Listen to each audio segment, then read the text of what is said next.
Hello mga ka-friendship, mga ka-best at mga ka-sisters! Kamusta naman kayong lahat dyan? Magkwentuhan tayo saglit.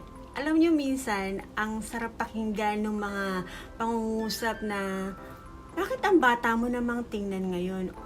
Or di ba minsan kinikilig tayo pag sinasabihan tayo na, uy, alam mo, parang di ka tumatanda. Paano nga ba natin mapapanatili ang youthfulness na yan?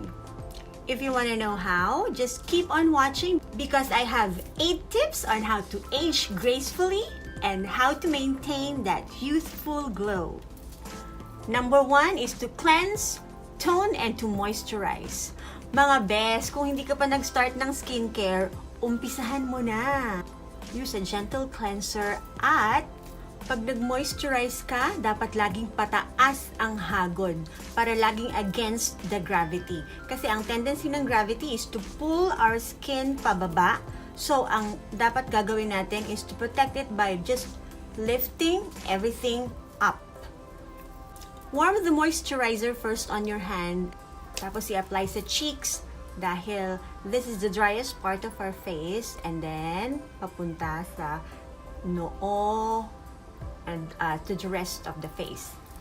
Number 2 is to protect your skin from the sun. Ang pinaka number 1 na kalaban ng skin natin against aging is the sun. Kaya kailangan well protected tayo.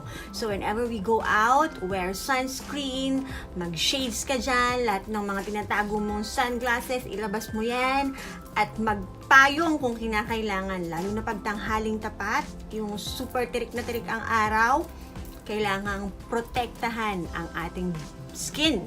Number 3 is to moisturize your hands.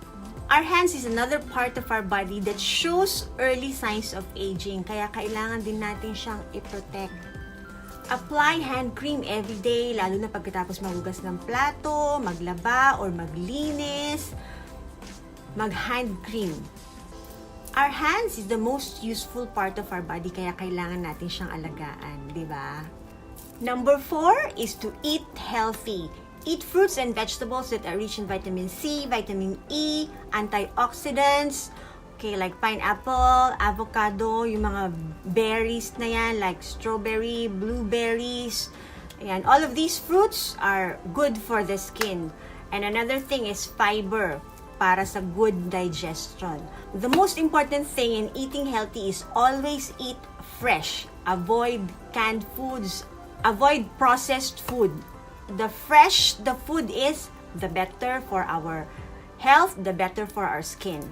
Number 5 is to hydrate. Drink lots of water. 2 to 3 liters a day. I think this water is the easiest part because lahat naman tayo may tubig, libre ang tubig, kaya uminom tayo ng madami. Number 6, exercise. Our body is meant to move and not to be stationary, kaya galaw-galaw mga friendships.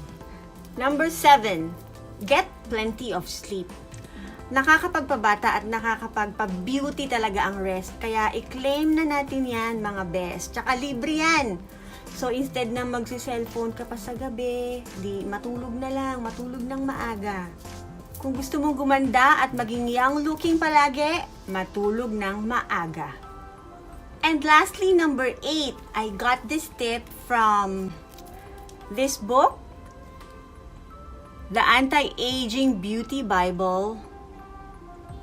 Ang sabi niya, gumamit daw ng cream na eyeshadow and blush on. Bakit? Kasi pag cream base, mas namo-moisturize yung ating skin at hindi siya masyadong nagda-dry. So those are my 8 tips on how to age gracefully. Sana nakatulong sa inyo kahit papano. Alam ko na aging is part of life and it's inevitable, but it's also important that we take care of ourselves so that we become more confident and we become more empowered women. Thank you so much guys for watching. Please like and subscribe and I'll see you on my next video.